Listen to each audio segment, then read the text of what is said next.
চলুন দারুণ একটা গল্প দিয়ে আজকের এই আলোচনা শুরু করা যাক।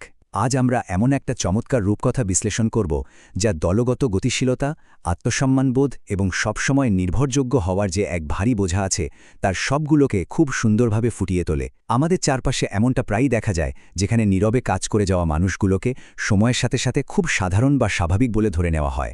এই গল্পটি ঠিক সেই জায়গাতেই দারুণভাবে আঘাত করে। কখনো কি গভীরভাবে ভেবে দেখেছেন কেন এমন হয় যে শান্ত, অবিচল নির্ভরযোগ্যতাকে প্রায়ই আমরা উপেক্ষা করি, আর তার বদলে উচ্চকণ্ঠ এবং অস্থির আত্মবিশ্বাসকে আমরা বেছে নিই?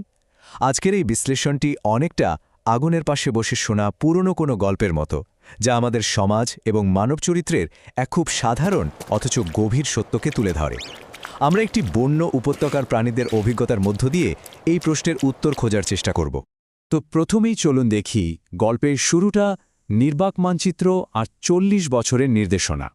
এখানকার যে বিশাল পার্থক্যটি সত্যিই চমকপ্রদ তা হল, একদিকে রয়েছে ৪০ বছরের নীরব এবং অবিচল দক্ষতা, আর অন্যদিকে মাত্র ১ ঘণ্টার হঠকারী নেতৃত্বের ভয়ানক বিপর্যয়।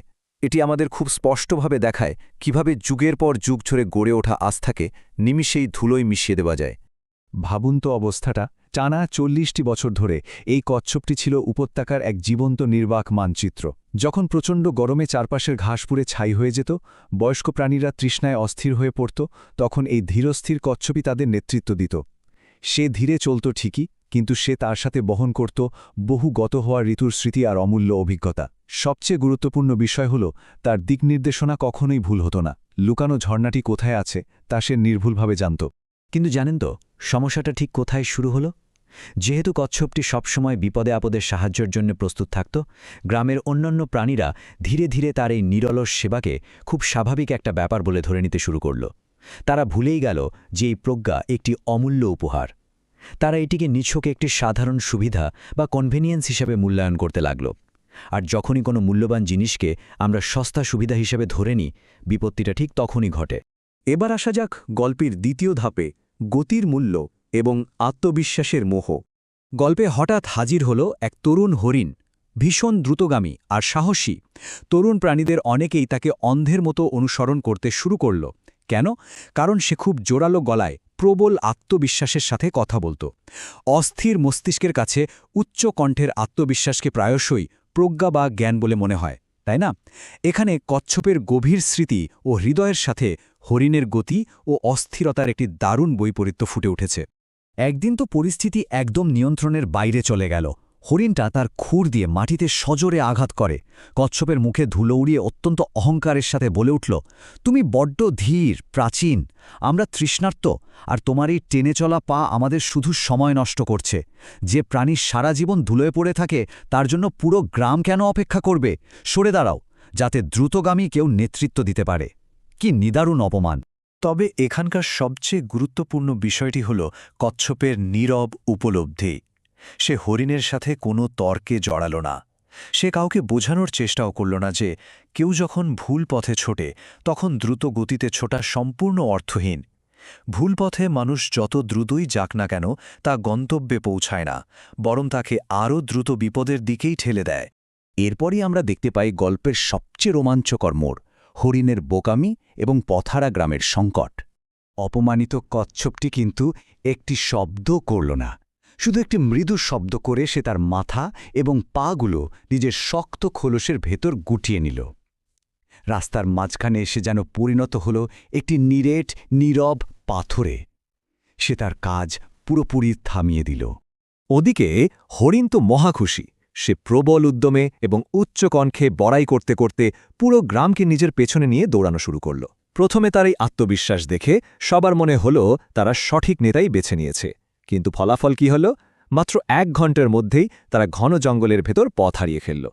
সূর্য যখন ডুবতে শুরু করল, পুরো গ্রাম এমন এক অদ্ভুত উপত্যকায় আটকা পড়ল যা তাদের সম্পূর্ণ অচেনা। ভেবে দেখুন অবস্থাটা, তৃষ্ণায় প্রাণীদের গলা শুকিয়ে কাঠ, চারদিকে চরম আতঙ্ক। বাধ্য হয়ে পুরো দল ফিরে এলো ঠিক সেই জায়গাটিতে যেখানে কচ্ছপটি পাথরের মতো পড়েছিল। কয়েক ঘণ্টা আগেও যাকে তারা অপমান করেছিল, এখন তাকেই খোলস থেকে বেরিয়ে আসার জন্য কাকুতি মিনতি করতে শুরু করল। নানা রকম প্রশংসা উপাধির প্রস্তাব, এমনকি তাকে উপত্যকার সর্বশ্রেষ্ঠ নেতা হিসেবেও ঘোষণা করে বসল। এখান থেকেই শুরু গল্পের শেষ এবং সবচেয়ে গভীর অধ্যায়, নীরবতার সীমানা এবং প্রকৃত মূল্যের স্বীকৃতি। এই ঘটনাটি চমৎকারভাবে আমাদের সামনে তুলে ধরে প্রকৃত নির্ভরযোগ্যতা এবং নিছক সুবিধার মধ্যেকার পার্থক্যটা আসলে কি। কাউকে সত্যিকার অর্থে সম্মান করা আর কেবল নিজের প্রয়োজনে তাকে ব্যবহার করার মধ্যে আকাশ পাতাল তফাৎ রয়েছে। নির্ভরযোগ্যতা হল এক অবিচল প্রতিশ্রুতি, আর সুবিধা হল সেই প্রতিশ্রুতির নির্লজ্জ শোষণ। কচ্ছপের খোলস কিন্তু বন্ধই রইল। সে বুঝতে পেরেছিল যে তার এই নীরবতাই হল একমাত্র সীমানা, যা এই প্রাণীরা কখনো মেনে চলতে বাধ্য হবে। যারা কেবল তার হাঁটার পায়ের মূল্যায়ন করেছিল, কিন্তু তার ভেতরে থাকা দরদির হৃদয় বা দীর্ঘদিনের প্রজ্ঞাকে কখনোই সম্মান করেনি, তাদের আর পথ দেখাতে সে মোটেও আগ্রহী ছিল না। এ পুরো গল্পের সবচেয়ে শক্তিশালী বার্তাটি লুকিয়ে আছে ঠিক এখানেই। আমাদের সমাজ প্রায়শই মানুষের নির্ভরযোগ্যতাকে একটি সস্তা ব্যক্তিগত সুবিধা হিসেবে ব্যবহার করে। তারা এর প্রকৃত মূল্য বোঝে ঠিক তখনই যখন সেই মানুষটির অনুপস্থিতি জীবনে একটি বড় ধরনের সংকট তৈরি করে। তাই নিজের সম্মান রক্ষার্থে নীরব থাকার সিদ্ধান্ত নিলে তার জন্য কোনো ধরনের অপরাধবোধে ভোগার প্রয়োজন নেই, কারণ সেই নীরবতাই শেষ পর্যন্ত সমাজকে শিখিয়ে দেয় আপনার আসল মূল্য কতটা। আজকের আলোচনা শেষে এই প্রশ্নটি সত্যিই একবার ভেবে দেখার মতো। আমাদের প্রাত্যহিক জীবনে, কর্মক্ষেত্রে বা ব্যক্তিগত সম্পর্কে এমন কোনো জায়গা আছে কি যেখানে আমাদের এই অতিরিক্ত নির্ভরযোগ্যতাকে সস্তা সুবিধা হিসেবে ধরে নেওয়া হচ্ছে? শান্ত, অবিচল নির্ভরযোগ্যতার প্রকৃত মূল্য অন্যদের বোঝাতে কখন আমাদের একটি নীরব খোলসের আড়ালে যাওয়া প্রয়োজন হতে পারে?